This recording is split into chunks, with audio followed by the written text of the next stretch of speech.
আমরা no pay commission, no election. Pay কমিশনের আগে আমরা কোনো ইলেকশন চাই না। আমরা চাই নবম পে স্কেল ঘোষণা। আমি শুরুতে আজকে মাননীয় প্রধান অতিথির কাছে বলতে চাই, যে লোকজন আপনারা দেখছেন এরা শুধু কর্মচারী নয়, প্রত্যেকেই কর্মচারীদের নেতা, যার কারণে অধিক সংখ্যক কর্মচারী থাকা সত্ত্বেও আমরা শুধু নেতৃবৃন্দকে আহ্বান করেছি আজকের এই প্রতিনিধি সভায়। আমি ব্যাপারটি স্পষ্ট করলাম, এরা যারা আছে প্রত্যেকেই নেতা, এরা কর্মচারীদের প্রতিনিধি। আপনারা অবগত আছেন 2015 সালে তৎকালীন সরকার বাংলাদেশ প্রশাসনিক কর্মকর্তা বাস্তবায়ন ঐক্য পরিষদের মহাসচিব আবু নাসির খান বাজার মূল্যের ভিত্তিতে আজকে 2025 সাল শেষ, দ্রব্যমূল্যের ঊর্ধ্বগতি কত পার্সেন্ট হয়েছে? কোন কোন ক্ষেত্রে দেখা যায় 200-300% পর্যন্ত হয়েছে, কিন্তু সরকারি কর্মচারীদের বেতন কি আরো বৃদ্ধি পেয়েছে? আপনারা কি চান যে আপনাদের এই নবম পে কমিশন বাস্তবায়ন হোক?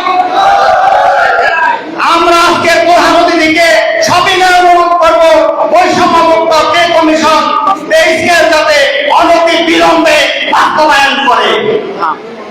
আমি আরো বলতে চাই, মাননীয় অন্তর্বর্তীকালীন সরকারের অর্থ উপদেষ্টা কোন রাজনৈতিক দলের এজেন্ডা বাস্তবায়নের জন্য গঠিত পে কমিশনের রিপোর্টকে তারা অবমূল্যায়ন করার জন্য এবং কোন রাজনৈতিক দলকে বিশেষ সুবিধা দেওয়ার জন্যই তারা বলছেন আগামী সরকার সেটা কমিশন দিয়ে এটা একটা দৃশ্যতা।